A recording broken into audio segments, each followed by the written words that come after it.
Ok, merci. De l'autre côté, nous avons la présence de Maître Magali Dossi. Elle est du parti de Vidier Chimanga, DCU, c'est ça, non? J'allais être choquée si vous allez oublier encore une énième fois le nom de mon parti. DCU, vous êtes secrétaire... Non, je suis coordonnatrice. J'ai repris ma casquette. J'étais en train d'assurer l'intérim du secrétaire général du parti. Ouais, la fois passée, je vous arrête si vous étiez secrétaire. Et depuis quelques semaines, j'ai récupéré ma casquette de coordonnatrice nationale de la Ligue des femmes de la Dynamique Congo Uni. Donc, je vous remercie pour l'invitation de ce jour. Je salue mon co-débatteur. Je salue également les téléspectateurs qui vont nous suivre, mais j'aimerais aborder un petit biscuit. Ce matin, j'ai appris par les médias qu'il y aurait encore eu une énième attaque au niveau de Beni, qui a été l'œuvre, encore une énième fois, des ADF, en de nombre, une vingtaine de morts, ou si pas plus. J'aimerais ici présenter mes condoléances aux familles qui viennent de perdre leurs membres de famille et toute ma compassion pour ceux qui sont blessés et ceux qui ont peut-être perdu des biens. Hier, c'était à Owisha, et aujourd'hui, vous vous sentez à l'aise, vous, l'Union Sacrée, quand on massacre le peuple comme ça? Vous êtes des spécialistes, hein, en souhaitant de condoléances, mais vous ne prenez pas de mesures préventives pour cette population. Votre question est tendancieuse, hein. Je pense qu'aucun Congolais, pas seulement les Congolais de l'Union Sacrée, aucun Congolais ne peut se réjouir de la situation actuelle des tueries, que nos frères et sœurs meurent. Mais ce n'est pas comme si on croisait les bras. Je ne pense pas que le président se réjouit de recevoir ces genres de nouvelles. Mais vous les faites calmement, c'est comme si ça vous arrange, parce qu'en étant au pouvoir, il faut savoir protéger le peuple. Je pense qu'aucun pouvoir ne peut se réjouir de ce genre de situation. Et je crois que ce n'est pas en parlant qu'on va avoir des solutions, mais c'est en agissant, et le gouvernement est en train d'agir. Vous attendez quoi pour agir? Parce le gouvernement n'attend pas. Reste aussi, c'est 45 jours pour le gouvernement. Il agit. Merci. C'était que les biscuits. La thématique d'aujourd'hui serait bien ceinture. Hein? Félix Tshisekedi mérite-t-il d'être reconduit? Ça, c'est une question fermée, mais nous allons l'ouvrir avec mes invités sur ces plateaux. Je sais que l'actualité est bouillonnante, mais avec cette question, on va ramasser toute l'actualité. Je donne la parole à monsieur Pati Katanga, qui est de l'opposition proche de Moïse Katumbi, l'homme qui continue toujours à traîner des foules, hein. Avec lui, il a encore la confiance de la population. Mais la première question, M. Pati Katanga, parce que nous voulons que les choses changent. Madame a déjà parlé ici concernant la situation de l'Est, mais on vient quand même de bouger dans l'armée. On a nommé la présence d'Edi Kapan peut influencer son expérience. Bon, Madame a commencé par le biscuit. Les biscuits est une mauvaise nouvelle pour le Congo. Moi, je ne vais pas adresser mes condoléances. Je ne vais pas adresser mes condoléances. Parce que je suis moi-même en deuil. Je suis moi-même en deuil. Nous sommes devant l'incurie, un gouvernement d'incurie. Un gouvernement d'incurie. La photo du président, s'il vous plaît. On pleure. On vient pleurer le mort du Congo. Ce n'est pas 20, madame. En 2 jours, on a tué à Owisha. On a tué au Grand Nord. Et tout ce qu'on a trouvé, nous, c'est adresser des condoléances à nos compatriotes. Non, nos compatriotes n'attendent pas des condoléances. Nos compatriotes attendent qu'il y ait des solutions à ces problèmes. La réaction. Qu'il y ait des solutions à ces problèmes. Malheureusement, ce problème, Félix Antoine Tshisekedi n'a pas trouvé de solution. Donc, au questionnement de savoir s'il faut le conduire, s'il faut le reconduire pour un deuxième mandat, je tire l'image de Félix Antoine Tshisekedi, lui-même. La jurisprudence, c'est Tshisekedi qui répond à cette question. Félix Antoine Tshisekedi. Pensez-vous que les Congolais Zoba, à un niveau qui va reconduire, bateau baso nyokolaye. Dixit. Ça, c'est le chef de l'État. Félix Antoine Tshisekedi. Voilà pourquoi la question est la faute. Donc, les Congolais, à partir de cette jurisprudence, les Congolais baso zobaté. Pour reconduire tous les matins, il y a un bilan macabre. Babomi na Owisha. babomi na Ruchuru, babomi na même pas na biso na pembede na ici Kwamotu. Kwamotu, oui. Donc c'est devenu pour les Congolais inacceptable. Alors que sous nos yeux, deux guerres se déroulent sous nos yeux. Deux guerres. Deux guerres.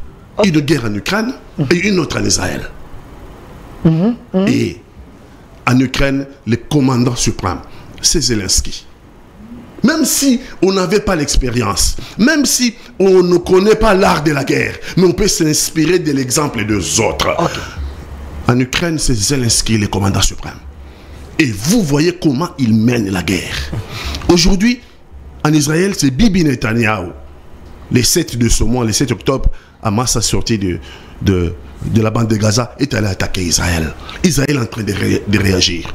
Sans compter sur la communauté internationale. Parce que hier, il y a eu une image au niveau des Nations Unies, où même Guterres, secrétaire général des Nations Unies, a semblé mettre le problème palestinien et les problèmes israéliens dans le même sac. Les représentants d'Israël aux Nations Unies ont demandé illico presto à Guterres, soit de présenter des excuses, soit de démissionner. Donc, même Israël n'entend rien de la communauté internationale. Israël attend régler ce problème d'insécurité. Je lui parle Alors, nous, ici, le gouvernement d'incurie, c'est légiférer par communiqué. Nous demandons légiférer par communiqué. Nous demandons à la communauté internationale. Nous demandons comme si on n'a pas compris les enjeux.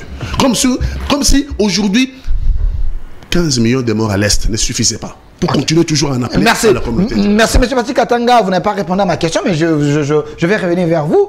Madame Magali Dossi, apparemment, vous êtes un gouvernement de constat. En Israël, le commandant a dit il n'y a aucun traité du monde qui peut empêcher aux Israéliens de défendre leur patrie. Mais pourquoi vous, les régimes, vous constatez c'est comme si vous étiez venu faire le stage. Je ne comprends pas pourquoi les Congolais vous demandent de réagir quand même. Vous savez, lorsque j'entends les propos de mon co-débatteur, je suis choquée. Je suis choquée, pourquoi? Parce qu'il veut faire passer le gouvernement pour un gouvernement de lâche, un gouvernement plaintif, un gouvernement pleureur. Ce n'est pas parce qu'on présente les condoléances aux familles qui sont éplorées que nous passons notre temps à présenter des condoléances. Non, le gouvernement est en train d'agir. Si le gouvernement n'agissait pas, peut-être que tout le pays serait déjà tombé entre les mains des rebelles. Mais si les rebelles avancent péniblement, c'est parce que le gouvernement est en train d'agir. Nous connaissons la logique du gouvernement. Je pense que M. Paty suit les comptes rendus du porte-parole du gouvernement. Il suit les différents ministres qui sont à la tête de différents ministères lorsqu'il parle de la logique à laquelle le gouvernement a souscrit. Lorsque M. Katanga dit que nous sommes face à un gouvernement qui légifère par les communiqués, c'est faux. C'est un mensonge, excusez-moi, c'est un mensonge grossier. Parce que le gouvernement ne croise pas les bras. Aujourd'hui, nous avons une armée qui est en train, dont l'effectif a augmenté. Nous sommes en train d'outiller ou d'équiper notre armée en armes. Mais M. Paty sait dans quel état était notre armée. Lorsqu'il fait une comparaison, que moi je trouve que cette comparaison n'a pas de place, quand il compare l'Ukraine à la RDC ou Israël à la RDC. L'Ukraine est soutenue par des puissances occidentales. Parce que le premier citoyen montre quand même la volonté lui-même et sur terrain. Vous pensez que... écoutez, nous ne vivons pas le même contexte. Vous voyez? Donc, l'Ukraine est soutenue militairement par des équipements. Il est soutenu sur tous les plans. Ce qui n'est pas le cas de notre pays. Les voyages de chef de l'État, lorsqu'il était en train de voyager et qu'il continue de voyager pour chercher des alliés à gauche, à droite, étaient longtemps critiqués. Il avait une stratégie, il a sa stratégie qui commence à porter ses fruits. Aujourd'hui, nous avons vu que les États-Unis venaient de condamner le Rwanda. Oui, donc vous vous contentez des condamnations. Écoutez, la guerre... Mais on décapite... On peut décapiter les gens, mais vous condamnez. Mais vous pensez que lorsqu'on décapite les gens, le gouvernement croise les bras ou le gouvernement doit passer devant la télé pour expliquer les stratégies qu'il est en train de mettre en place? La population a besoin de résultats. Autant vous dites que le gouvernement passe son temps à pleurer, parce que quand le gouvernement vient rendre compte à sa population, pour vous, le gouvernement pleure. Mais le gouvernement a souscrit à un schéma. Ce schéma est en train de se matérialiser, est en train de se concrétiser. Mais pourquoi le gouvernement rwandais, ce gouvernement ne pleure pas aussi ses fils? Parce qu'en disant que l'armée congolaise nous a tués, ainsi de suite, c'est comme si nous n'avons pas de bras. Mais écoutez, le gouvernement, les massacres ne se passent pas sur le territoire rwandais. Les massacres se passent... Écoutez, ils sont ici chez nous. Parce que déjà, le Rwanda n'admet pas que c'est elle qui nous agresse, monsieur Delphin. Ok. Eux, ils disent que ce sont les groupes terroristes qui sont des Congolais de la RDC. Le Rwanda n'a jamais accepté, en tout cas ouvertement, que ce sont eux qui agressent la RDC. Mais nous voyons par leur comportement, par leur attitude, et par de preuves palpables, et même par le rapport des experts des Nations Unies, qui font voir clairement que c'est le Rwanda qui est, au fait, le M23. Le M23 n'est qu'un supplétif du Rwanda. Et donc, comment le gouvernement rwandais va pleurer alors que c'est lui qui tire les ficelles? Ok. Alors, M. Pati Katanga, j'aimerais que vous soyez vraiment réaliste, hein, parce que j'ai suivi, parce que vous avez dit, c'est un gouvernement décommuniqué, j'ai suivi, ils ont dit, ils ne peuvent pas réagir parce que ils sont liés à l'accord avec l'EAC, il faut attendre que l'EAC puisse quitter, et puis l'armée va entrer en danse, parce que l'armée a tout ce qu'il faut. Est-ce que sur le plan de la diplomatie, ne pensez-vous pas que la RDC veut respecter les lois du monde? C'est irresponsable ce que vous voulez dire là. C'est vraiment irresponsable pour un gouvernement. Il laisse massacrer les Congolais parce que lui a des accords. Avec l'EAC Mais c'est du n'importe quoi. Vous parlez de quoi là? On tue nos compatriotes et nous on dit, nous on ne peut pas intervenir parce que nous avons des accords. C'est pour ça que j'ai dit un gouvernement d'incurie. Un gouvernement qui légifère par communiqué. Et madame, je donne des faits réels. Moi, ce n'est pas dans la généralité. Et je vais vous en donner. Et il faut me rencontrer dans le fait. Il y a 2 semaines, le vice-premier ministre et ministre des Affaires étrangères sort un communiqué. Il dit le Congo a aperçu un hélicoptère de combat rwandais qui est descendu à Rumangabo. On n'est pas obligé de tout savoir. Si vous connaissez pas Rumangabo, c'est au nord Kivu. C'est un camp militaire. Un grand camp militaire au nord Kivu. Pas dans le Grand Nord, mais dans le territoire de Rutshuru. Et puis, il vient nous donner un communiqué pour dire le vice-premier ministre et ministre de la Défense lui a fait un SMS. Effectivement, on a vu l'hélicoptère rwandais descendre à Rumangabo pour descendre les militaires rwandais. Je pose la question au vice-premier ministre. S'il peut répondre. Le Congo a vu hélicoptère rwandais, hélicoptère de combat, descendre à Rumangabo. Et puis ils l'ont laissé partir. Pourquoi? Alors qu'on nous claironne le long de la journée que notre armée monte en puissance. Voilà, c'était l'occasion d'une armée qui monte en puissance. De pulvériser. De pulvériser, je dis bien. Cet hélicoptère rwandais qui venait pour nous agresser. Qui venait déposer les terroristes au Congo. C'était l'occasion. Mais nous, non. Un communiqué en disant nous allons saisir les mécanismes de suivi.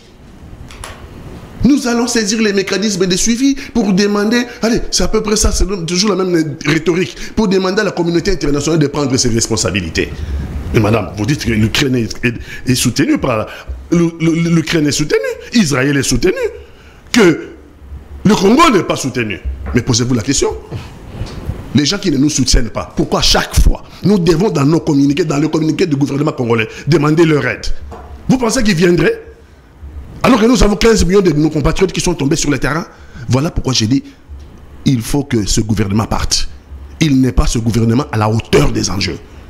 Il n'est là pour envoyer des condoléances quant au massacre de nos compatriotes et il ne propose aucune solution. Il faut nous dire ici, le gouvernement a envisagé quoi concrètement? On vous regarde à l'Est. On nous regarde à l'Est pour qu'on ne tue plus nos compatriotes. Comme de mouches. Il faut dire ce que le gouvernement a concrètement envisagé sur le terrain pour que les massacres s'arrêtent. C'est à cela que nos compatriotes s'attendent. Pas compter des cadavres tous les jours. Donc, je vous donne des faits qui montrent que c'est une laiterie qui ne tient pas debout. Notre armée monte en puissance. Comment constate-t-on la montée en puissance d'une armée? Mais les maçons, on les reconnaît sur les pieds du mur. Les maçons, on les reconnaît sur les pieds du mur. Comment constate-t-on la montée en puissance d'une armée? Lorsque nos territoires, lorsque nos localités sont du jour au jour occupées par les M23 et ses valets rwandais. Et c'est maintenant, c'est l'armée congolaise qui sort de communiquer. Qui sort de communiquer pour dire les M23 est en train de réoccuper des territoires jadis perdus. Et le gouvernement nous dit, en vertu de l'accord de Luanda et de l'accord de Nairobi, nous, Congo, nous observons les cessez-le-feu. Nous attendons les politiques. C'est responsable, ça. Il faut que les politiques agissent. Nous respectons les cessez-le-feu. Donc, notre armée est arme au pied. Parce qu'on respecte l'accord de Luanda et de Nairobi. Mais pendant ces temps, les terroristes du M23 et ces valets les Rwandais continuent à tuer nos compatriotes. Merci, M. Patrick Katanga. Est-ce que ce gouvernement-là est un gouvernement qui Merci. Alors, monsieur, regarde la photo de Jean-Pierre Bemba. Madame Magali aussi, je précise que vous êtes de DCU, parti cher à l'ancien conseil spécial en matière stratégique, monsieur Vidier Chimanga. Jean-Pierre Bemba, quand il a accédé, les pros, parce que Jean-Pierre Bemba est caméra, c'est parmi les pros, les gens expérimentés. Jean-Pierre Bemba, quand il a pris la parole, il avait dit il faut que l'humiliation cesse. Aujourd'hui, autant de mois après, cette humiliation continue. Est-ce Félix Tshisekedi, il est trahi par ses proches? Je ne pense pas que Félix Tshisekedi soit trahi par ses proches, mais avant de continuer à répondre à votre question, j'aimerais un peu rencontrer... Payer les arriérés. Ce que M. Katanga a dit, il a traité ce gouvernement d'irresponsable parce que le gouvernement laisse tuer ses compatriotes sous prétexte des accords que le gouvernement a signés. Le gouvernement serait encore plus irresponsable s'il ne respectait pas les accords qu'il a lui-même signés, M. Katanga. Le gouvernement a une logique. Le gouvernement ne cesse de le dire. Vous savez, lorsque on veut résoudre un problème définitivement, on résout les causes profondes de ce problème. Et non pas de manière superficielle, parce que c'est un cycle qui se répète année après année. L'agression du M23, du Congo par le M23, par le Rwanda. Il faudrait en finir en réglant, en solutionnant les causes profondes qui sont à la base de ces agressions qui sont intempestives. Et ce que M. Katanga voudrait, c'est que le gouvernement puisse directement solutionner les conséquences et non pas les causes. On a longtemps essayé de solutionner les conséquences et les causes restant non solutionnées, nous vivons toujours les mêmes situations. Qu'est-ce que j'aimerais dire ici? Le gouvernement a fait un accord. Il a souscrit à, comment on appelle ça, de Luanda, à la feuille de route de Luanda.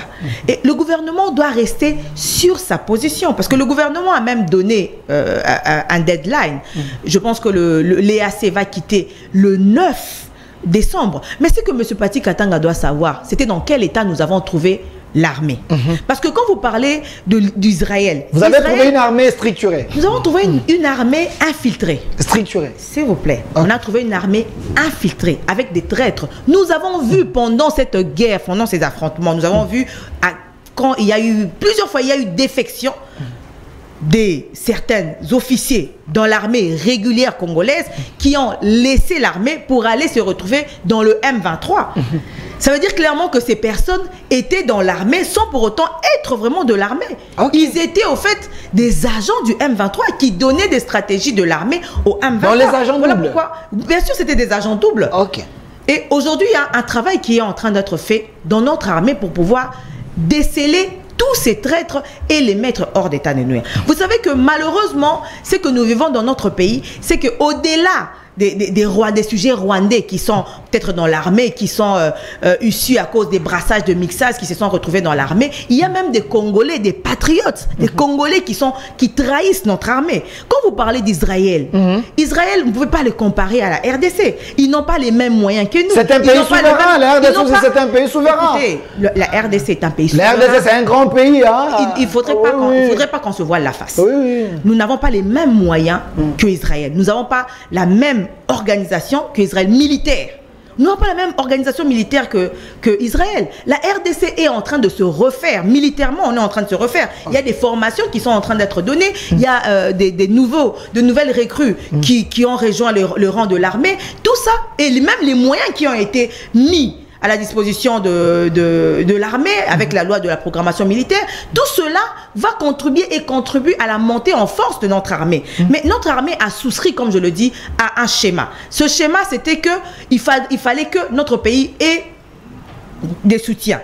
Notamment, l'EAC était venu pour soutenir notre pays. Et l'EAC a servi, qu'on le veuille ou non, il a servi comme tampon. C'est vrai. Entre-temps, malgré la présence de l'EAC, il y a eu des tueries. Mais cet tampon-là a servi aussi à notre armée de pouvoir se restructurer, à un travail de fond de pouvoir être fait pour qu'aujourd'hui, nous allons voir, parce que la mission ou le devoir que s'est donné le chef de l'État, c'est d'en finir avec Madame Agali, vous gardez la parole. Ce n'est pas une honte si vous, la RDC, vous tenez à respecter les lois, les traités, les accords, mais le M23 ne respecte pas et vous ne pouvez pas agir? Écoutez, nous avons un schéma pour agir. Nous ne voulons pas agir de manière épidermique, comme le voudrait M. Katanga. Parce que moi et M. Katanga, nous n'avons pas toutes les données. Il y a des données que le gouvernement a qui ne sont pas à la disposition du public, de la population. Et donc, fort de données que le gouvernement a mis en place une stratégie pour régler les causes. Mais cette stratégie permet que la population congolaise soit tuée. C'est une mauvaise stratégie, parce que la stratégie devait donner des fruits si la population était en sécurité. Écoutez, que demande le M23? Le M23 demande à ce que le gouvernement puisse se retrouver autour d'une table avec elle. Pour pouvoir faire encore des accords, pour pouvoir encore faire des mixages, de brassages qui se retrouvent dans l'armée, pour affaiblir encore l'armée, pour que ce cycle infernal continue de se reproduire.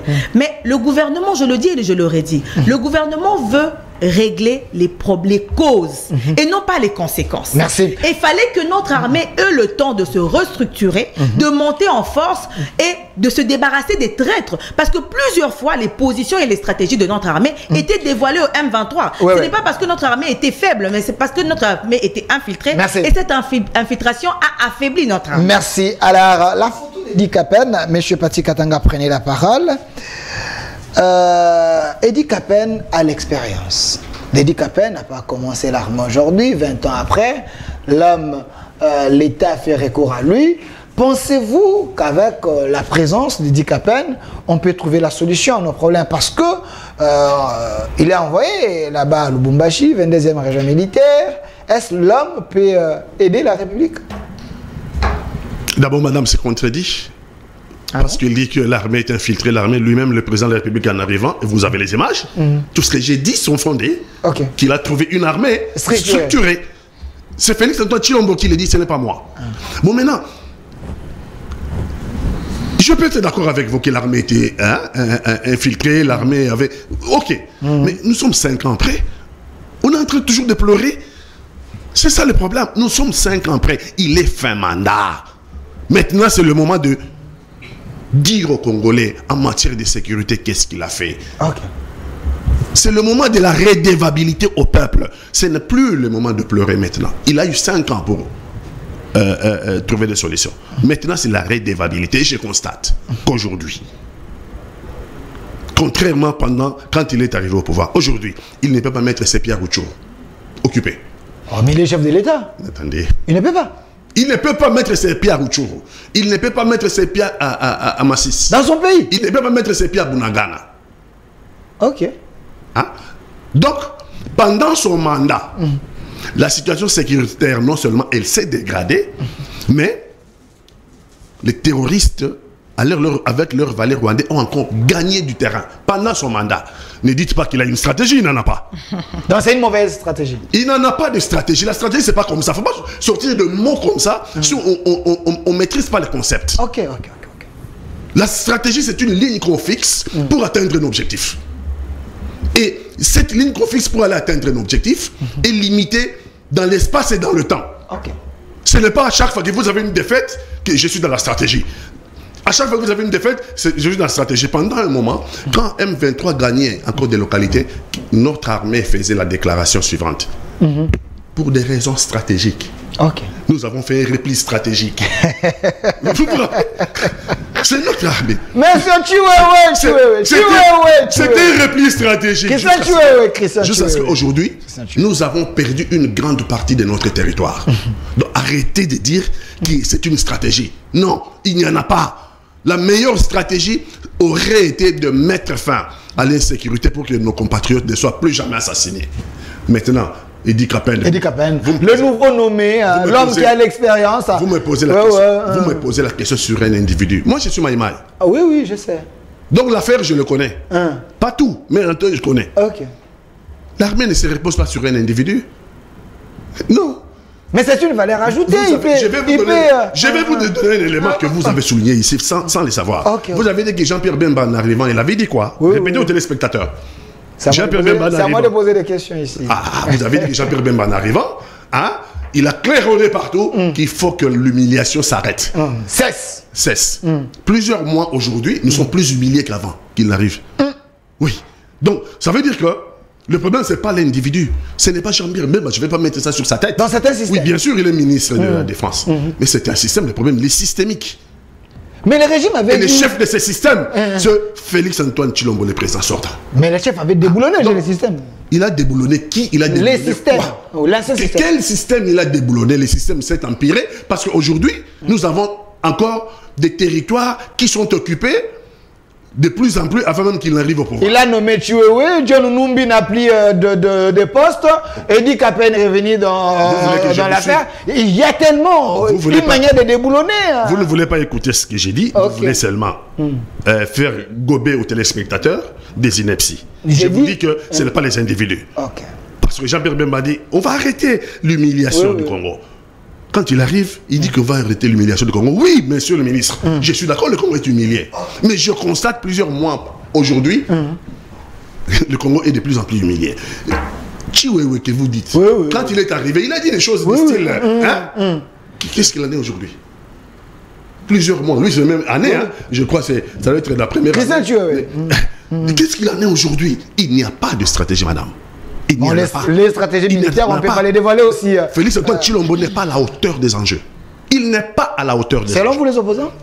J'ai dit à l'égard de faits, pas à l'égard des opposants. J'ai donné beaucoup de faits ici qui ne sont pas rencontrés et qui ne sont même pas contredits parce que ce sont des faits saillants et ce sont des faits réels.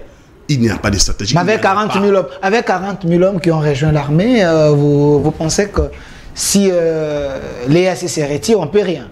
Le problème du Congo, ce n'est pas nos militaires. Le Congo a des militaires et des bons. Ce n'est pas l'armée. Il y avait des vieux. Le problème du Congo, c'est un problème politique. Parce que l'armée est assujettie au pouvoir civil. L'armée ne décide pas par elle-même. L'armée est sous commandement du commandant suprême des forces armées.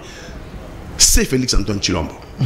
Donc quand on dit à l'armée, nous avons signé un accord et il faut observer les cessez-le-feu. L'armée républicaine, l'armée observe les cessez-le-feu à mon pied. Même si vous venez tuer à 2 mètres, l'armée ne bouge pas parce que l'armée n'a pas eu l'ordre. Donc le problème, c'est au niveau de notre propre gouvernement qui signe des accords de dupes. Accords de dupes. Parce que l'accord de Luanda et l'accord de Nairobi sont des accords de dupes. Vous remarquerez que les M23 et les Rwandais ne l'ont jamais respecté. Quel est cet accord qui est unilatéral?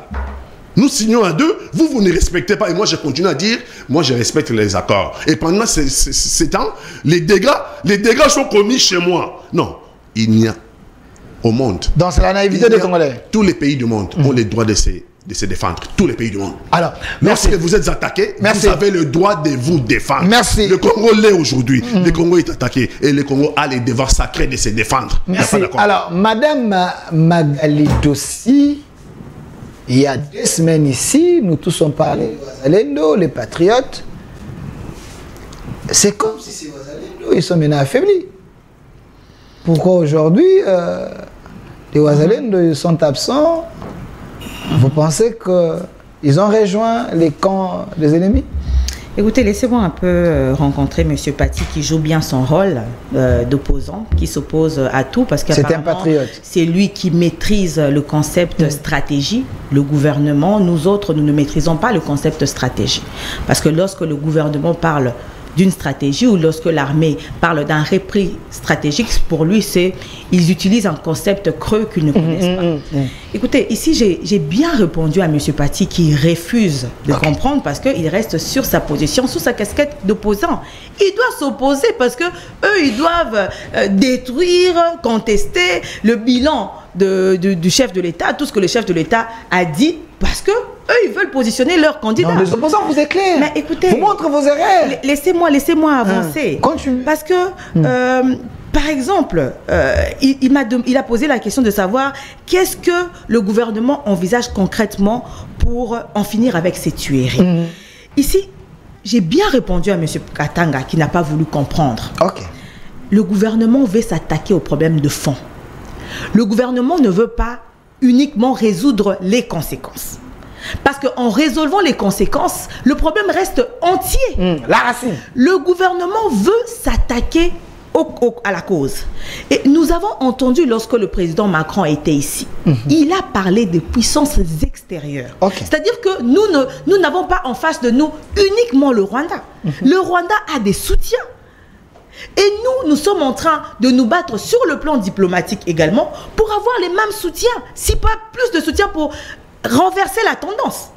Parce que tant que nous n'aurons pas le soutien que le Rwanda a, il y aura toujours un déséquilibre. Quand il dit que nous passons notre temps à appeler la communauté internationale, oui, nous appelons la communauté internationale parce que nous savons que la communauté internationale y est pour quelque chose dans cette situation. Et nous avons besoin aussi d'avoir des alliés. Nous ne pouvons pas aller nous battre avec un pays ou avec des personnes qui se disent des Congolais alors qu'ils ne sont pas de Congolais, mais qui ont derrière eux de soutien. Et nous, le combat ou cette bataille, la réplique du gouvernement est sur plusieurs fronts. Non pas seulement sur le front militaire, parce que le problème ne va pas seulement se résoudre sur le flanc militaire. Sur le flanc diplomatique, nous sommes là et nous avançons. Quand vous dites qu'il y a des accords qui ont été signés, des accords de dupes, oui, vous le trouvez dupe à votre niveau. Mais le gouvernement, nous avons un gouvernement consciencieux et responsable. Ce gouvernement sait ce qu'il fait. Mais c'est normal que vous réagissez comme ça. Vous êtes derrière Katumbi.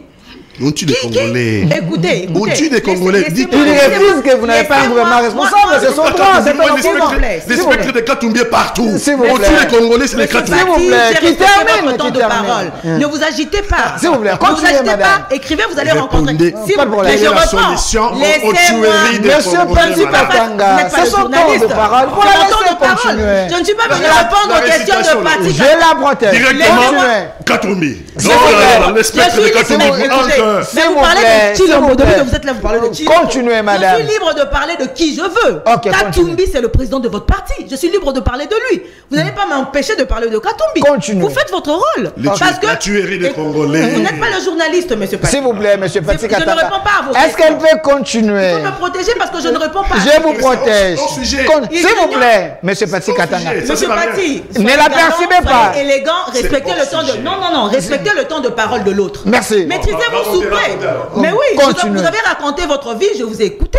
Laissez-moi parler aux Congolais. Je ne vous parle pas à vous, monsieur Paty. Je vous ajoute encore les minutes, madame. Et donc, moi, je reste sur ma position. Monsieur Paty est en train de jouer son rôle, de s'opposer parce qu'ils veulent positionner leur candidat. Tout ce que le gouvernement est en train de faire, les Congolais voient la volonté du chef de l'État. Ils voient tout ce que le chef de l'État est en train de faire. Donc le gouvernement n'a pas délaissé sa population. Le gouvernement quel est l'intérêt, monsieur Delphin, quel serait l'intérêt du gouvernement de délaisser sa population? Alors, le gouvernement n'est pas un gouvernement suicidaire.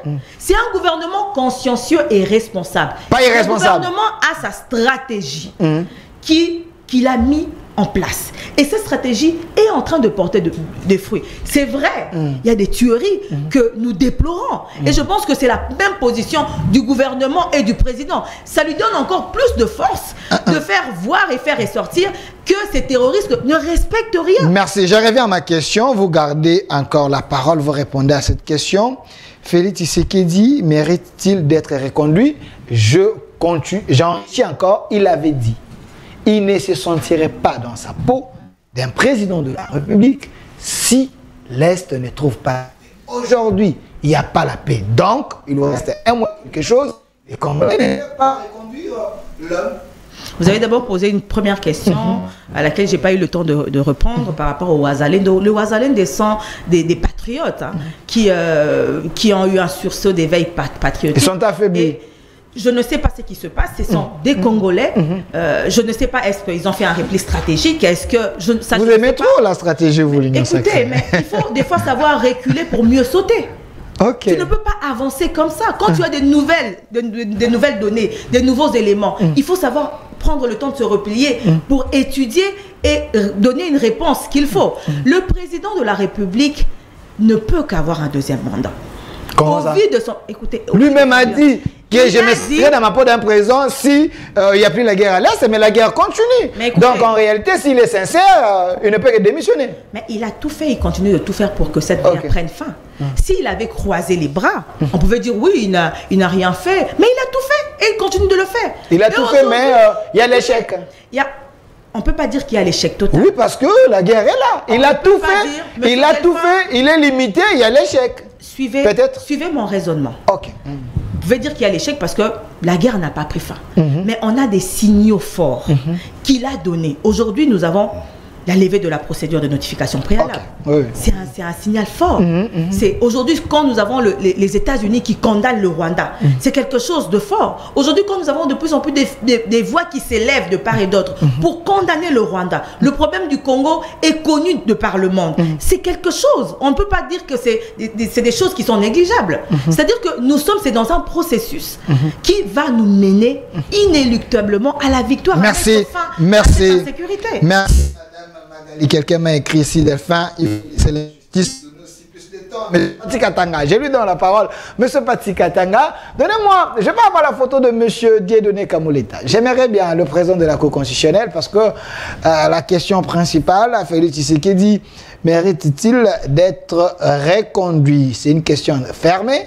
Mais on ouvre cette question avec mes invités. Si j'ai demandé la photo de M. Kamoleta de la Cour constitutionnelle, M. Pati Katanga, processus électoral, parlons-en.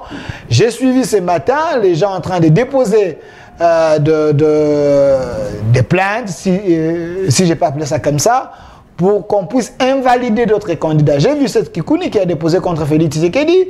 Il y a aussi Noël Tchani qui a écrit contre Moïse Katumbi. Il y a d'autres personnes. Pensez-vous que Kamoleta peut faire son travail librement sans avoir une pression politique? D'abord, la deuxième question, on ne l'a pas vidé. Le mandat, c'est important, ça. Mérite-t-il un deuxième mandat?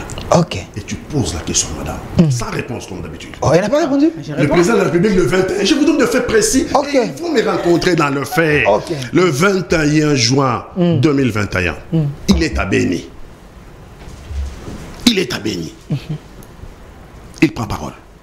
Et il dit, si jamais je ne trouvais pas de solution à l'insécurité qui couvre à l'est de notre pays, je considérerais que j'ai échoué dans mon mandat de président de la République. Ok.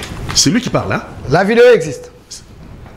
Aujourd'hui, par rapport à 2021, quand il prend la parole, la situation est pire. L'insécurité, non seulement a gagné des territoires et des localités à l'est, mais l'insécurité s'est déportée jusqu'à Kwamoto, à la porte de Kinshasa. Le problème du Congo, c'est un problème de malhonnêteté intellectuelle. Parce que moi, quand je parle, je fais toujours le droit comparé. Ok. Je prends un autre président que j'ai connu. C'était François Hollande. Hollande. Son défi en arrivant au pouvoir, c'était l'inversion de la courbe du chômage en France. L'inversion de la courbe du chômage. Je dois créer les emplois. Il faut mettre fin au chômage de masse. 5 ans après, il constate que non seulement la courbe de chômage ne s'est pas inversée, mais par contre, le chômage s'est aggravé. Il a pris ses responsabilités en disant « Je ne peux pas demander un deuxième mandat. Ok. Parce que les raisons pour lesquelles vous m'avez élu, c'était de réduire le chômage. Et je constate que le chômage continue à augmenter. Donc, je n'ai pas trouvé de solution à vos problèmes. Vous voulez que Félix fasse la même chose? Mais lui-même l'a dit, non? Lui-même l'a dit. Mais il y a les avancées, madame, vous avez dit, il y a quand même les avancées. Attendez, vous voulez parler à sa place. Lui-même dit que... Elle a dit. Mais je vous ai dit que le 21 juin 2021, quand il dit ça à Béni, que si je ne rétablis pas la sécurité à l'est de notre pays, je vais considérer que j'ai échoué dans mon mandat de président de la République.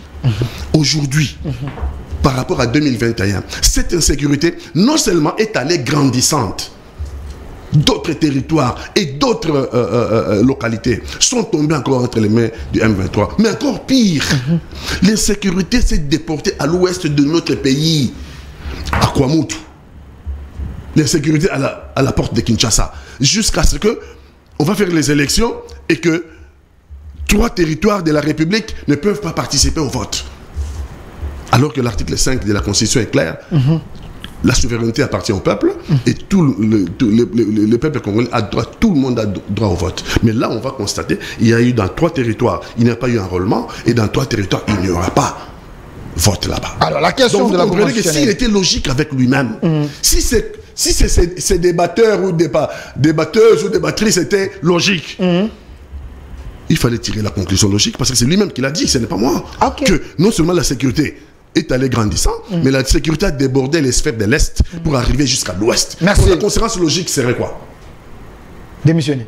Non, Ou n'est pas se représenter. Il a fait mandat. On n'a pas besoin qu'il démissionne. Voilà. Il n'allait plus se représenter. Ça veut dire qu'il a échoué lamentablement. Parce que nous parlons du processus électoral directement, Félix Tshisekedi mérite d'être reconduit. La question de la Cour constitutionnelle, parce qu'il y a les dépôts de candidatures là-bas. La CENI a envoyé le 24 candidat président de la République à la Cour constitutionnelle. Le patron de la Cour constitutionnelle est là, M. Kamouleta. Il semble qu'il est sous pression des politiques. Pensez-vous que l'homme a les mains liées? Je pense que ce qui se passe en ce moment dans notre pays est une distraction des pires espèces. Distraction? Des pires espèces. Comment? La CENI, organe technique chargé des élections, a étudié tous les dossiers et nous a sorti la liste provisoire des candidats à l'élection présidentielle. La Cour constitutionnelle ne peut que prendre acte. Non, mais la Cour constitutionnelle...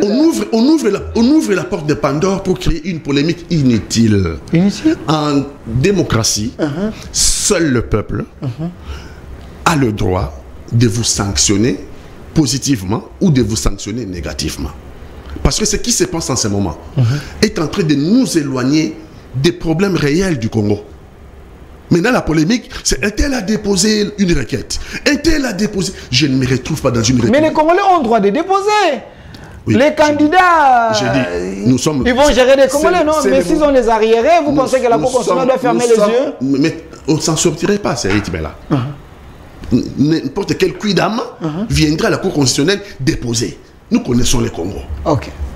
Si Kamouleta va être pris au sérieux, c'est de prendre la liste provisoire lui adressée par la CENI. Fermer les yeux et faire passer cette liste. Pas fermer les yeux. Alors, la CENI n'a pas fermé les yeux. Est-ce que la CENI a fermé les yeux? Vous voulez m'accuser la CENI? La CENI a fermé les yeux d'après vous. Mais la CENI n'est pas, la Cour constitutionnelle. S'il n'y a pas de contentieux venant de la CENI, la Cour constitutionnelle prend acte. Mais maintenant qu'on ouvre la boîte de Pandore et que n'importe qui vienne déposer sa requête, je trouve que ça nous éloigne de problèmes sérieux du Congo. Le Congo a des problèmes sérieux. Et ces problèmes méritent de la part de sa classe politique un débat de fond pour savoir comment nous allons gérer notre pays dans les 5 ans à venir. Nous sommes devant les enjeux cruciaux. Maintenant, nous rentrons dans une distraction de qui a déposé la requête, quelle est la meilleure requête. Moi, franchement, je commence à... Pour ce débat-là, je commence à botter en touche. Merci. Alors, Madame Magali Dossi, trop de requêtes concernant des candidats. M. Pati Katanga dit que c'est une distraction. Il faut aller aux choses sérieuses. Pourquoi vous, l'Union sacrée, vous avez sous-traité des gens pour aller déposer des candidatures pour que Katumbi et les autres puissent être disqualifiés? C'est ce que les opposants en pensent de vous. Non, pas dire ce que non, madame, pardon, madame. J'ai reçu autant d'opposants ici. Je vous donne pas je ne parle pas de vous, mais j'ai reçu les opposants. Je ne vous donne pas le droit de donner les opposants. Non. Je ne vous donne pas le droit de donner ce genre d'insinuations. L'opposant est là. Un de grands opposants. Je ne vous donne pas le droit de donner ces insinuations. Je peux vous envoyer les vidéos. Si vous avez ramassé ces insinuations, vous emportez la responsabilité. J'ai dit les opposants. Ce n'est pas les opposants. Ce n'est pas les opposants. Vous savez où vous avez ramassé ça. Merci. Ces informations-là. Madame Magali, vous pouvez répondre à la question. Mais avant de répondre à cette question, j'aimerais quand même payer les arriérés. Parce que M. Pati a parlé de la logique qui dit si le président Félix Tshisekedi est logique avec lui-même, si nous qui le soutenons, nous sommes logiques avec nous-mêmes, nous devons accepter l'échec du président Tshisekedi parce qu'il a dit... Comme Hollande l'a fait en France. Mais écoutez, lorsque le président Tshisekedi avait dit ces choses ou dit que s'il n'arrivait pas à mettre fin à l'insécurité, il considérait que son mandat a échoué. Mais aujourd'hui, M. Tshisekedi a d'autres données que M. Pati n'a pas. Ok.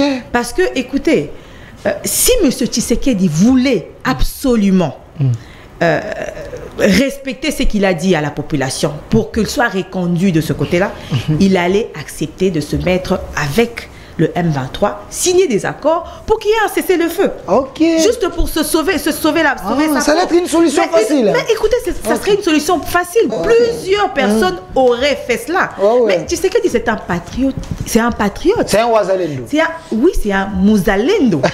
Je vous dis parce que il met les intérêts du pays en avant. Ok. Et les ennemis de la RDC, sachant que Félix est celui qui tient à l'intégrité de son pays, territorial de son pays, et qui ne veut pas lâcher, qui ne veut pas fléchir devant les forces qui nous agressent, et il multiplie les tueries que nous vivons. Okay. Parce qu'ils veulent absolument... Nous avons même eu à voir le président, comment il s'appelle, Kagame, parler de l'élection du chef de l'État de Fachi. Oui. Tout ça parce qu'il n'était pas élu. Ils sont dans une logique de vouloir discréditer Tshisekedi, qui met à mal leurs intérêts sur le territoire congolais parce qu'ils ont toujours, depuis des années, exploité nos minerais de manière illégale et ils sont aujourd'hui des premiers producteurs de certaines matières dont leur sol ne régorge pas parce que pendant des années, ils régnaient en maître. Donc le Rwanda, c'est un pays de mafieux. Mais bien sûr. Ok. Le gouvernement, je ne dirais pas le Rwanda, on parle de Kagame et de son gouvernement. Parce que nous n'avons pas un problème avec les Rwandais, mais nous avons un problème avec le gouvernement Kagame. Ok. Qui est un gouvernement qui ne veut pas que le président Tshisekedi reste là parce qu'ils savent que le président Tshisekedi est en train d'exposer ce qu'ils ont fait et ce qu'ils ont fait depuis des années et ce qu'ils tentent de faire. Je me rappelle même en 2018, Kagame avait dit il faut d'abord surseoir les résultats des élections parce que à l'époque il était président de l'Union africaine. Donc l'homme avait déjà ses plans depuis longtemps. Et bien sûr, le plan du Rwanda, le plan de Paul Kagame ne date pas d'aujourd'hui, ça date depuis des années. Et il a eu peut-être des facilités avec les autres gouvernements, mais avec le gouvernement Tshisekedi refuse de laisser la voie ouverte aux intrigues du Rwanda. Et par rapport à votre question sur la Cour constitutionnelle, nous n'avons pas, le pouvoir n'a pas créé des sous-traitants pour aller mettre à mal certaines candidatures, non. Surtout Moïse Katumbi, Matata et Mukwege, vous l'Union sacrée, je pense que dans vos messes noires, vous travaillez sur ces trois noms. Pourquoi vous avez peur de... Mais écoutez, c'est bien au contraire les opposants qui ont peur de Tshisekedi, parce que eux tous veulent Katumbi la tête... a peur de Tshisekedi. Mais bien sûr, Matata et Mukwege. Je dis eux tous. Tous les opposants veulent la tête de Tshisekedi. Ça c'est clair, personne ne me dira le contraire. Parce que eux tous ils veulent que Tshisekedi parte pour que eux ils puissent prendre la place de Tshisekedi. Parce que Tshisekedi n'a rien fait selon eux. Selon eux, parce que ils le disent pour séduire ou induire la population en erreur, comme ils ont l'habitude de le faire. Mais ils savent qu'aujourd'hui, si on fait une comparaison 2 ans ou en 3 ans, parce que moi, j'estime que le mandat de Tshisekedi n'a pas fait 5 ans. On a connu 2 ans de blocage. Je le dis et je le répète. Maître Magali on a connu 2 ans de vous blocage. Vous êtes légaliste. On va dire ça. Il y a quand même les étudiants qui sont en train de vous suivre. Monsieur Delphin, je vous dis toujours de suivre ma logique. Okay. Il faut suivre ma logique. Légalement, le président Tshisekedi va faire 5 ans. Mais en réalité, le président Tshisekedi va faire 3 ans. Pourquoi? Parce qu'on a eu 2 ans de blocage. Pendant cette période, le président Tshisekedi n'a pas pu imprimer, matérialiser sa vision. Il avait toujours sa signature, non? Mais il avait sa signature, mais nous avons vécu plusieurs feuilletons, vous oubliez, vous êtes devenu amnésique. C'est évolué. Non, mais aujourd'hui, en allant dans le sens de votre question, tous les Congolais sont libres. Ceux qui ont le droit d'aller déposer leurs requêtes, d'aller dénoncer, ils sont libres de le faire. C'est l'exercice normal de la démocratie. Est-ce que c'est important d'invalider un candidat au moment que c'est la population a tout le pouvoir de trancher dans l'urne? Pourquoi ne pas laisser les choses aller comme ça, laisser tout le monde aller compétir? C'est comme si vous ne voulez pas, vous avez peur de ses opposants, madame. Si je suis votre logique, c'est-à-dire que la loi électorale n'a pas de raison d'être. C'est-à-dire que le contentieux électoral n'a pas de raison d'être. Parce que c'est un contentieux. Une personne qui sait qu'une personne a déposé des documents qui ne sont pas authentiques, des faux documents, il est dans l'obligation de dénoncer. Une personne qui sait qu'une personne se fait passer pour un Congolais alors qu'il n'est pas Congolais, il est dans l'obligation de dénoncer. Mais nous avons les Congolais là-bas. Par exemple, Moïse Katoum, c'est un Congolais. Mais pourquoi vous citez Moïse Katoum? Fayou, c'est un Congolais, mais Katoum, c'est un Congolais. Mais écoutez, ce sont que des exemples. Oui. Si tout Congolais qui sait que parmi ces candidats, il y a des candidats qui ont déposé des faux documents qui ne remplissent pas totalement les conditions de la Constitution, que la Constitution pose et que la loi électorale pose, ce Congolais a l'obligation de dénoncer. Aujourd'hui, c'est l'exercice normal de la démocratie. Nous avons vu comment cette Kitkouni s'en prend au président Tshisekedi. Au président Tshisekedi, Noël Tchani, nous ne crions pas à l'acharnement, nous ne crions pas à des personnes qui ont été utilisées par l'opposition. Mais il est dans son droit. Et la Cour constitutionnelle aura le dossier de chaque candidat. La Cour constitutionnelle va statuer par rapport au dossier qu'elle aura entre ses mains. Merci. Monsieur Pati Katanga, pensez-vous qu'il y a parmi les 24 candidats président de la République, il y a aussi des candidats du pouvoir qui sont là juste pour vous mettre très mal à l'aise, vous les vrais opposants? Mais nous les connaissons. Nous les connaissons. Ceux que le pouvoir aurait envoyés pour compliquer l'équation. C'est vrai? Mais nous n'avons pas peur d'eux parce qu'ils ne valent rien. Parce qu'ils ne valent rien, ces candidats-là. Nous les connaissons. Mais pourquoi nous on dit allons devant les peuples? C'est parce que nous on n'a pas peur de Félix-Antoine Tshisekedi. Nous on dit bon, la CNI a fait son travail. C'est vrai qu'il y a la loi électorale. Mais la loi elle peut être mal faite. Nous sommes un pays fragile. Vous dites? La loi elle peut être mal faite. C'est le cas avec notre loi actuelle. Nous sommes un pays fragile. D'ailleurs, si je vais au Parlement, il faudra changer. Soit on déposerait les candidatures directement à la Cour constitutionnelle, pour le cas du président de la République, soit on déposerait directement à la Cour constitutionnelle pour qu'on n'ait pas double travail à faire. Soit on dit la CNI, s'il n'y a pas de contentieux, si la CNI envoie le contentieux et que déjà à l'étude au niveau de la CNI, la plénière de la CNI siège et trouve qu'il y a un dossier qui pose problème, ça je comprendrais qu'on envoie ces litiges au niveau de la Cour constitutionnelle. Mais là maintenant la loi a ouvert la porte, la CNI, l'organe technique qui a fait un travail de fond pour les candidatures du président de la République, il envoie. Nous avons un débat devant nous. Maintenant, la loi a ouvert une brèche où n'importe qui peut amener une requête. Je pose la question. Si maintenant la CNI se retrouve, la Cour constitutionnelle se retrouve face à 100 000 requêtes des citoyens congolais, n'est-ce pas que la machine va se bloquer? Le temps matériel. On n'a pas le temps matériel. Et il faudra étudier requête par requête. On perd du temps pour rien, alors que notre problème, c'est notre pays qui est devant les enjeux cruciaux. Nous avons besoin des débats de fond. Comment on va diriger demain? Donc, nous, on a peur de personne. C'est ceux qui pensent que la Cour constitutionnelle va leur faciliter la tâche. D'éliminer, il faut le dire, la bête noire Qui est cette bête? La bête noire de Félix Antoine Tshisekedi. C'est qui? Moïse Katumbi Chapoué. Oh, ne faut pas ça. Parce que son spectre... Est-ce que Moïse a un bilan? Un bilan. Si vous êtes journaliste, vous me laissez parler. Si vous me coupez intempestivement, je quitte, je parle. Non, je n'ai pas besoin de ce genre de débat. Sentez-vous Vous avez laissé parler, laissez-moi dans mon argument. Je vous ajoute encore les minutes. Ce n'est pas à vous de venir me dire, est-ce qu'il a un bilan? Est-ce qu'il a été président de la République? Vous voulez me demander quel bilan? Est-ce qu'il a été président de la République? Il était gouverneur. Il était gouverneur. Soyons sérieux. Il était gouverneur. Il était gouverneur. Est-ce qu'il était mais il a un bilan en tant que gouverneur. Il a un bilan en tant que gouverneur, pour préciser. Pas comparable à Fifi Masuka. Non, Fifi Masuka, c'est du n'importe quoi. C'est pas ça. Tout ce qu'on inaugure là, vous voulez que je vous les cite? Oui, continuez. L'Assemblée provinciale qui va abriter le Parlement de Lualaba, c'est Mouyej Manguensmans. Ok. L'aérodrome de l'aéroport de Kolwezi, c'est Moïse Katumbi. L'homme ici? Ok. Ça, c'est une C'est Moïse Katumbi. Je vais vous envoyer bien des images. Je vais vers nous, on parle d'image à la pluie, je vais vous envoyer des images. Je vous rajoute les minutes, continuez. Donc, on peut continuer comme ça. Beaucoup de choses ont été commencées par Moïse Katumbi. Beaucoup de choses ont été faites aussi par Moïse Manguensmans. Donc, Madame Fifi Masuka, elle a juste bénéficié. Elle est venue mettre la peinture dans beaucoup d'œuvres là-bas. Mais elle est félicitée par le chef de l'État. Oui, mais c'est son cran, non? Est-ce que ça nous étonne? Ok. Au Lualaba, au Katanga, qu'est-ce qui se passe? Qu'est-ce qui se passe? Depuis 5 ans, on fait les découpages de carrés miniers.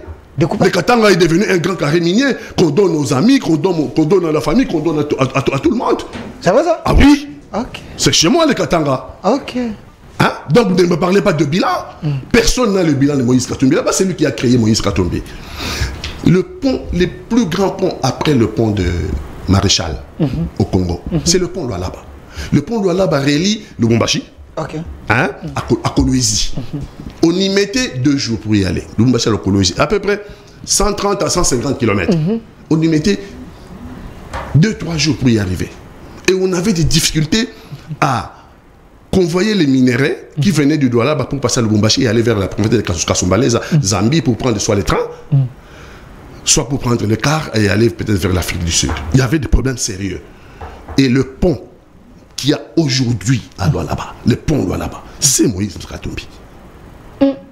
Vous savez-vous qu'au Katanga, à l'époque de Moïse Katumbi, vous pensez que la gratuité de l'enseignement, ça fait du Antoine Tshisekedi. Vous ne cherchez même pas les renseignements. Vous ne cherchez même pas les informations. Aidez-nous. Au Katanga, vous faites bien de communiquer. Apparemment, les gens ne communiquent pas trop pour Moïse Katumbi. Aidez-nous à comprendre. Au Katanga, il y avait déjà, quand Moïse fut gouverneur, la gratuité de l'enseignement. Ce n'est pas Félix Antoine Tshisekedi qui a commencé la gratuité de l'enseignement. La gratuité de l'enseignement, d'abord, c'est une contrainte constitutionnelle. L'article 43. C'est une contrainte constitutionnelle. Ce n'est pas des Félix Antoine Tshisekedi. Et donc Moïse Katumbi avait déjà mis en place la gratuité de l'enseignement.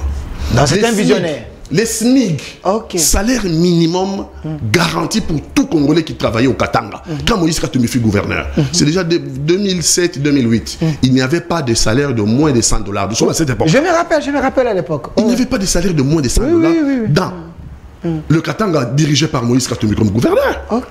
Moïse a un bilan mi-robot. Comme gouverneur, mais s'il devient président, il peut faire plus. Bien sûr qu'il fera plus. Bien sûr. Moïse a une vision. Moïse, quand il a posé sa candidature, enfin, quand il a dit qu'il sera candidat, c'était sur France 24. Il a dit qu'il ne serait pas un président qui pleure. Un président qui pleurniche, qui fait 666 voyages à se promener dans le monde entier sans amener un investisseur. Même pas un coordonné. Dites-moi. Vous n'avez pas vu des Turcs, les Qatariens, vous n'avez pas vu ce que j'ai vu. Ce que j'ai vu, moi. C'est Mercedes fabriqué au Congo. Oui. Avec mes riches là. Une fois que l'Allemagne a bougé, c'est devenu Zong. Yang. Mais ce monsieur-là, il faut l'arrêter. Il faut l'arrêter. C'est votre bilan, non? Connaissez un peu de nous expliquer. On déplace le président de la République démocratique du Congo pour aller inaugurer. Pour aller inaugurer une succursale de Mercedes au Congo. Alors que c'est une fausseté. Et Qu'est-ce que vous voulez que je vous dise? Et je veux revenir vers Encore vous. dans le bilan. Oui, vous avez... Non, je veux... Oui, je veux revenir non, vers vous vous. avez un dernier. S'il vous plaît. Non. Il faut laisser l'opposant parler. Je vais vous donner le temps. Vous avez un bilan. 5 secondes. Oui, vous avez fait venir ici au Congo, oui. Doxy. Et Doxy est venu. Cette dame-là, à l'arrière-train, honteusement prononcée, avec son petit copain là. Son petit, le petit nain là. Et Doxy fait partie du bilan. Oui, c'est le bilan de l'Union sacrée. Les opposants de mon pays. Vous avez fait venir aussi. Je vais m'arrêter là. Oui, continue. Van Damme est venu, non? Votre investisseur. Oui, c'est la diplomatie. Van Damme est venu. Mais à part ça, nous n'avons pas vu un coordonné. En 666 voyages. Pas un coordonné. Selon vous. Alors, je vais...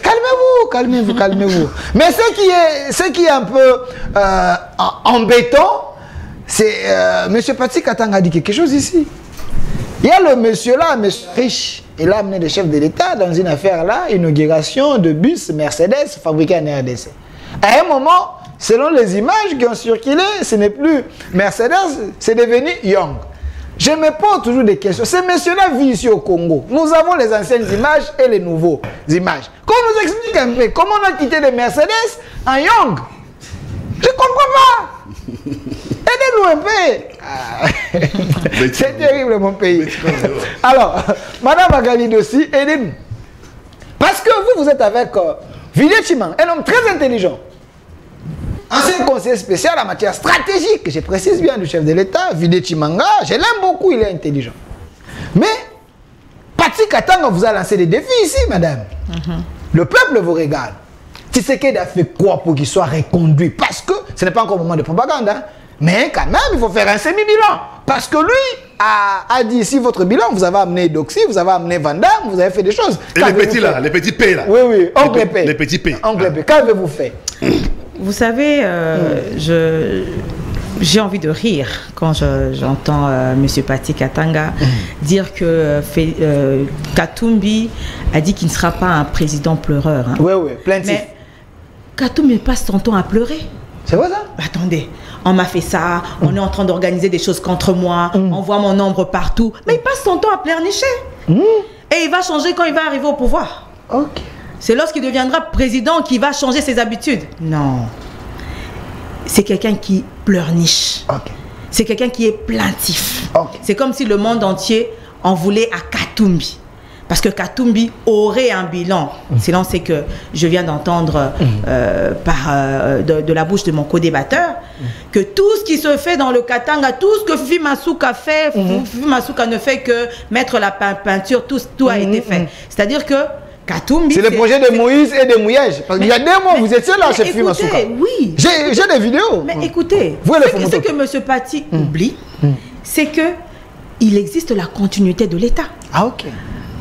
Plusieurs personnes, plusieurs autres gouverneurs qui sont allés dans d'autres gouvernements centraux n'ont pas pu matérialiser ou continuer ce que leurs prédécesseurs avaient eu à faire ou avaient eu à lancer. Mais Masuka a matérialisé l'aérogare. Aujourd'hui, aucune pierre. C'est une réalité? Mais c'est une réalité. Ce n'est pas de la poudre aux yeux? Mais c'est une réalité. Ce n'est pas de Photoshop? J'ai été là, j'ai vu l'aérogare de mes propres yeux. Elle a lancé la première pierre jusqu'à avoir ce que nous avons aujourd'hui, le bijou que nous avons aujourd'hui. Katumbi peut-être avait émis l'idée, avait émis le projet, mais c'est Masuka qui a matérialisé cela. Vous n'allez pas dire qu'elle vient pour mettre la peinture. Vous n'allez pas dire que tout ce qu'elle a fait, elle n'a fait que faire les projets qui étaient en cours ou laissés par Manguez ou par Katumbi. Non. Mais nous, ce que nous savons de Katumbi, c'est que Katumbi a aussi des carrés miniers. C'est vrai ça? Mais bien sûr, Katumbi a des carrés miniers. C'est un homme d'affaires. Hein? Il est venu en politique avec son argent. Écoutez, moi, je ne fais que rencontrer ce que M. Patti a dit, qu'aujourd'hui, dans le Katanga, on se distribue de carrés miniers. Mais Katumbi a eu ses carrés miniers quand il était gouverneur. Il a pris également des carrés miniers. Il a profité de sa position en tant que gouverneur. Katumbi, c'est un Zambien qui avait retenu les minerais de la RDC en Zambie. Vous dites. Mais attendez, madame. Attendez, je vous ajoute encore les minutes. Katumbi, c'est qui? Mais écoutez, nous avons vu et nous avons des images et je pense, de correspondance à l'appui lorsque Katumbi fait arrêter une cargaison de minerais congolais en Zambie parce que le Congo lui devait de l'argent et le communiqué avait été signé par le gouvernement zambien pour un sujet zambien. Ah, ok. Quand nous montre la... Il faut que la Cour laisse un peu de vérifier ça. Et aujourd'hui, les Katangais, moi je me rappelle, j'avais été au Katanga à l'époque, lorsque Katumbi était gouverneur. Mais c'est que le Katangais disait que Katumbi s'était emparé de tous les commerces. Il avait le monopole de tout le commerce. Certains disaient même en ironisant, même, il fait même la braise. Ils vend même la braise. Pour dire qu'il avait tout pris, tout était entre ses mains et entre ses proches. C'est un visionnaire selon Pati Katanga. Un visionnaire qui prend tout entre ses mains et pour ses proches. Ok.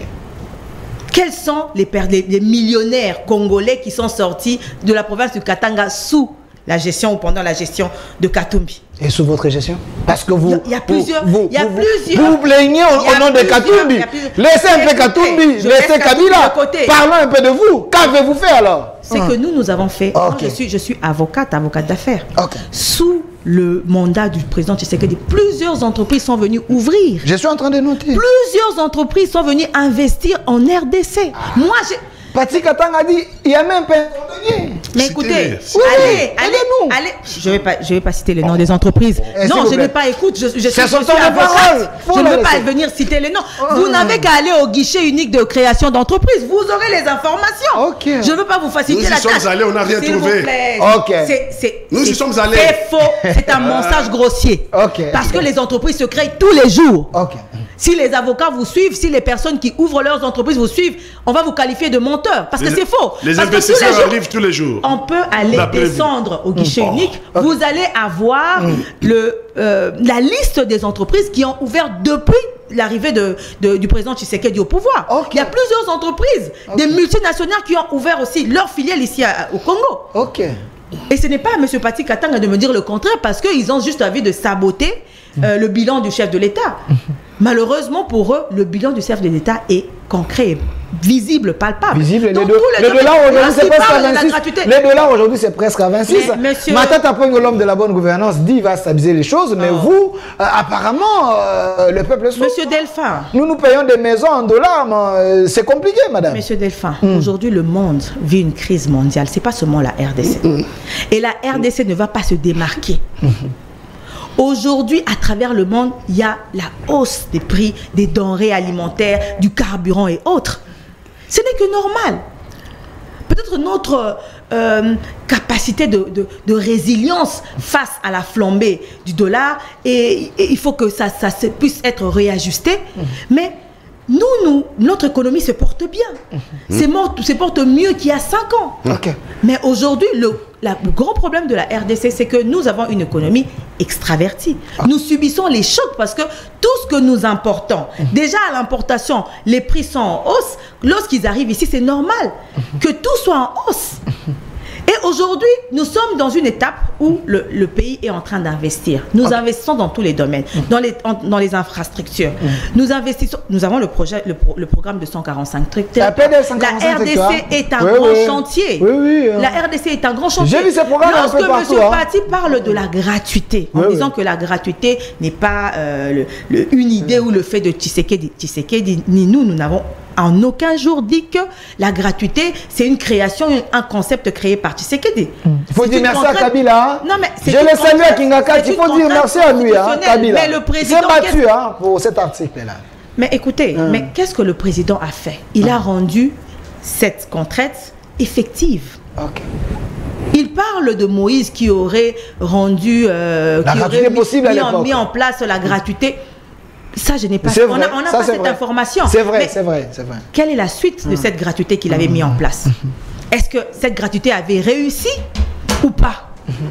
Il faut prendre votre mal en patience parce que vous avez donné beaucoup de temps à M. Pati. C'est son temps de parole.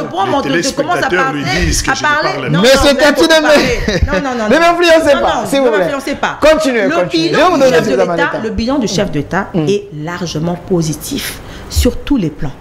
Il a parlé de la gratuité de l'enseignement. Nous l'avons rendu effectif. La gratuité de la maternité. Nous avons la loi de la programmation militaire. Nous avons la levée de du régime de notification préalable. Nous avons l'augmentation des salaires Merci, des fonctionnaires, monsieur la gratuité de la maternité. Ça s'élève. L'augmentation de la desserte en eau, en électricité, des routes créées, des infrastructures créées, des hôpitaux. Si on va ici à Mama Emo, nous allons voir un bijou qui est en train de sortir de Ah oui, ça c'est une réalité. Hein. Et c'est dans pratiquement toutes les provinces. Merci, le pays est en ébullition. Merci, le pays est en chantier pour le projet PDL 145 hectares. Ça, c'est une réalité parce que j'ai vu dans plusieurs provinces, vraiment, les chefs ont construit là où il n'y avait pas les écoles, les hôpitaux. Vraiment, c'est réel. J'ai les images. Mais M. Patrick Katanga, il semble que vous... Il y a plusieurs oui, il semble que vous, les opposants, vous êtes animés par la mauvaise foi. Parce que depuis que vous avez commencé ici, vous n'avez rien dit de bon du régime. Ça, c'est une réalité. Gratuité de l'accouchement, c'est une réalité. Malgré, il y a un opposant qui m'avait dit, les chefs ont parlé de la gratuité d'accouchement, mais il faut aussi mettre gratuité de l'hôtel. Parce que nous, les parents, des fois, les maisons sont devenues un peu chères, c'est compliqué. Alors ça, c'est une réalité quand même.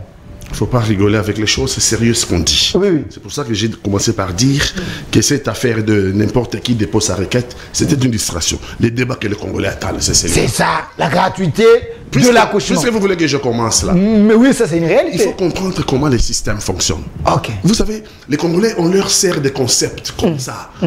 Et ils épousent ces concepts-là, alors que quand vous creusez, le concept est creux.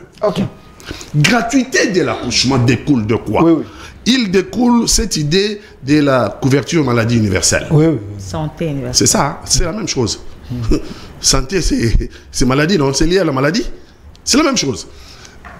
Couverture, allez, appelez ça, vous voulez l'appeler couverture santé. Ailleurs, c'est couverture maladie universelle. Allez, appelez-la votre appellation couverture santé. Pas de problème. Partout dans le monde entier, là où ces systèmes existent, partout dans le monde entier, là où vous avez un système efficace de couverture maladie universelle, il y a toujours la source de financement. Parce que les malades, vous ne les aurez pas que cette année. L'année prochaine, les mamans vont accoucher aussi, non? Les années d'après. Vous avez ouvert un droit, non? C'est un droit acquis. Il faut, à côté de ces droits acquis, nous mettre les financements. Comment on va financer? Mais tout est budgétisé. Non, doucement. C'est pas budgétisé, ça c'est la communauté internationale, ça. Donc, écoutez ce que je vous dis. C'est 400 millions versés par la communauté internationale. Oui, Banque mondiale, je crois. Donc, si vous créez un concept, sans nous donner la source des revenus qui va soutenir ces concepts, nous avons un problème. Aujourd'hui, c'est 400 millions à peu près de la Banque mondiale. L'année prochaine, ça sera quoi? Qui va financer les systèmes? Parce que ces systèmes de couverture maladie universelle dans le monde entier, a une source de financement. La source de financement dans le monde entier repose sur les ressources du travail. C'est-à-dire ceux qui travaillent, on leur prélève à chaque fin du mois une quotité qu'on verse dans une caisse. Et c'est cette caisse-là qui sert à couvrir en cas de maladie, de prendre en charge. Mais nous, on n'a pas des sources de financement. Et on ne pourrait même pas l'avoir sur les revenus du travail. Pourquoi? Mais parce que le Congo a un chômage chronique. Chronique? Oui, les Congolais à peu près... Allez, les plus pessimistes disent 80% des Congolais. Mais les plus optimistes disent, même les 20% là, il faut voir.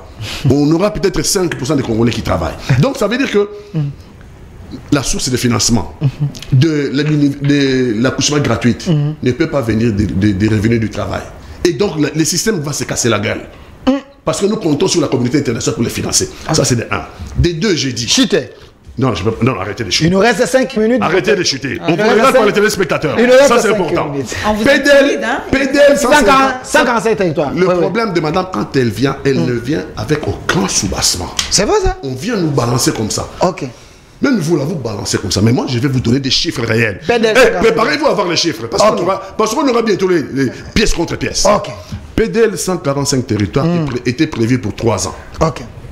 2021, 2022, 2023. PDL 145 territoires. 2021, 2022, 2023. Dans ces grandes lignes, que dit PDL 145 territoires? On va construire 788 centres de santé. à travers la République. Ok. Jusqu'aujourd'hui, sur les 788 centres de santé, il y a seulement moins de 100. Moins de 100. Retenez bien. Ok. Chiffre officiel, moins de 100. Moins de 100. Oui. Alors qu'il nous reste moins d'une année pour les PDL. Dans ces grandes lignes, PDL a prévu 38 000 km de routes de dessert agricole. Je donne des éléments de chiffres, il faut aller les vérifier. 38 000 km de routes de dessert agricole, zéro. Aucune route de dessert agricole depuis qu'on a déclenché les PDL 145 territoires. Zéro. PDL a prévu, pour ce qu'on n'a pas le temps, je vais m'arrêter là, 1210 écoles à travers la République. 1210 Dans 3 écoles. ans. Oui. Ok. Il y a moins de 300 écoles livrées. Moins de 300. Alors qu'il nous reste peu de temps parce que c'était circonscrit dans le temps ce projet-là. Vous allez dire ça, c'est une réussite. Ce n'est pas une... PDL 145 territoires, c'est un échec. Donc, le moment venu... Il faut vérifier les éléments que vous avez donnés là. Il faut vérifier d'abord les éléments là. Je vais terminer parce qu'il a parlé de Katumbi, un sujet zambien. C'est également votre mot de la fin. Madame, vous pouvez aller récupérer les arguments de la faculté de Kadiosha à l'université sous l'arbre. La photo Katumbi. À l'université sous l'arbre. Vous ne gagnerez pas. C'est lui qui a rétabli Moïse Katumbi dans ses droits même. Parce que Kabila avait déjà menacé Moïse Katumbi. C'est lui qui a rétabli Moïse Katumbi dans ses droits qui reviennent au Congo. C'est Félix Antoine Tshilombo. La photo de Katumbi. Et lui, président de la République, il a trouvé que cette injustice qui était faite à Moïse Katumbi était inacceptable pour lui à cette époque-là. C'est comme ça qu'il a rétabli Moïse Katumbi dans ses droits en lui remettant son passeport, amené par François Béat, son conseiller spécial, dans une balise diplomatique, jusqu'à Bruxelles, pour lui rétablir dans ses droits, parce que ce qui lui était fait était injuste. Mais aujourd'hui, pour des raisons électoralistes, le président de la République sortant rentre dans les thèses que Kabila avait employées en 2016-2018. Moïse Katumbi a la nationalité congolaise d'origine. Madame, vous dites que vous êtes avocat du travail, avocat de profession, avocat d'affaires. Un sujet congolais qui est lésé par la justice congolaise. D'après vous, s'il se trouve à Bruxelles, il y a les intérêts congolais. Il ne peut pas porter plainte pour rentrer dans ses droits. Aidé par le gouvernement zambien. Vous êtes... Non. Le gouvernement belge peut vous aider. Si vous rentrez, vous habitez en Belgique. Merci. On peut vous aider. Donc arrêtez de dire à votre niveau, il est zambien. Merci. Sans avoir aucun élément. Merci. De ce côté-là. Merci. De ce côté-là. Madame, regardez aussi votre couleur. Ce n'est Merci. pas parce que Katumbi a cette couleur-là. Merci. Que vous les racistes. Merci. Que vous les racistes. Non, il n'y a pas de racistes. Non. Que vous les racistes. Il n'y a pas de racistes. Nous, les hommes intelligents. Il n'y a pas de racistes. Le Congo, c'est une couleur. Merci. Il n'y a pas de racistes. Le Congo, c'est pas la tribu. C'est pas l'ethnie. S'il vous plaît. Le Congo, c'est une S'il vous plaît, monsieur Patika Tanga. Oui, parce que je ne peux pas accepter qu'on traite notre compatriote. Merci. Je ne peux pas accepter notre compatriote. Merci. Qu'on les traite d'étrangers. Merci. Au nom de quoi? Vous avez des éléments? Merci. Alors, j'aimerais bien. La CENI a agréé. S'il vous plaît. La CENI a agréé sa candidature. Non. La CENI a agréé sa candidature. Merci. Vous n'êtes pas plus compétent que les techniciens de la CENI. Merci. Je donne le mot de la fin, madame, s'il vous plaît. Changer de narration, ça ne marchera plus. Merci. Changer de narration. Merci. Je donne le mot de la fin à madame Magali. Ça marche pas avec parce que vous donnerez le s'il vous même temps plaît, de parole. Non, ça c'est la rue, ça. Si vous avez des arguments de la rue, calmez-vous. il est zambien. Calmez-vous. Ça c'est Kadiosha. Calmez-vous. Je donne le mot de la fin à madame Magali. Mais parce que vous avez parlé de Moïse Katumbi, j'aimerais bien placer un mot. À cause de sa beauté cosmétique, il y a certaines personnes qui pensent qu'il n'est pas congolais.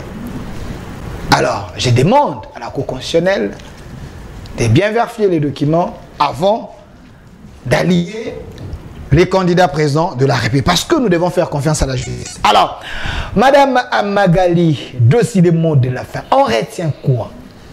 D'abord, j'aimerais balayer les fausses allégations de M. Katanga qui dit, qui me traite pratiquement de raciste. Oublions que moi, le président de mon parti, c'est un métis. Ok. Je ne peux pas... Vous acceptez?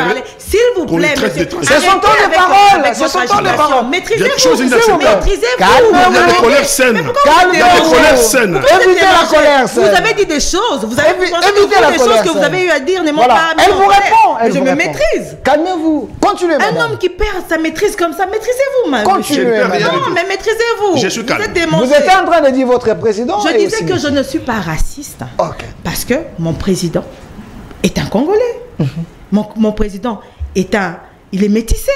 Je ne suis pas raciste. Si j'étais raciste, je n'allais pas adhérer dans un parti dont le président est métissé.